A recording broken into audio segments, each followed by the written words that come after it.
On en vient à ce bilan dans l'actualité également. Au moins 14 morts, 3 personnes disparues. Depuis la semaine dernière, le Mozambique est sous l'eau. Des inondations records qui ont déclenché sur place une grave crise humanitaire. Correspondance Caroline Dumais.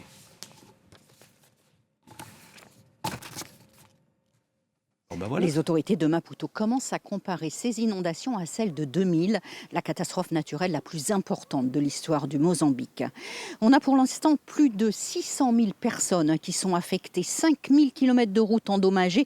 D'ailleurs, la route qui relie Maputo, la capitale, au reste du pays n'est pas praticable.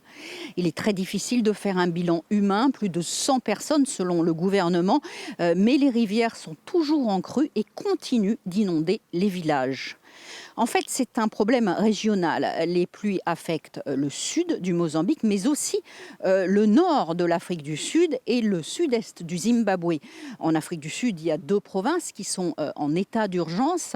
Un ministre sud-africain annonçait aujourd'hui qu'il y avait plus d'1 milliard de rentes de dégâts, plus de 50 millions d'euros. L'une des zones les plus affectées, c'est le parc Kruger, une réserve naturelle grande comme la Belgique qui accueille tous les ans plus d'1 million de visiteurs. Énormément de dégâts. Il y a eu plus de 600 personnes qui ont été évacuées ces derniers jours. Alors, ce qui est très inquiétant, c'est que ces inondations, elles sont dues à d'intenses pluies ces dernières semaines. Pas à un cyclone. Et c'est ce qui inquiète les météorologues, parce que la saison des cyclones, c'est en février. Et si jamais il y avait un cyclone dans les 2 à 3 prochaines semaines, ça serait catastrophique.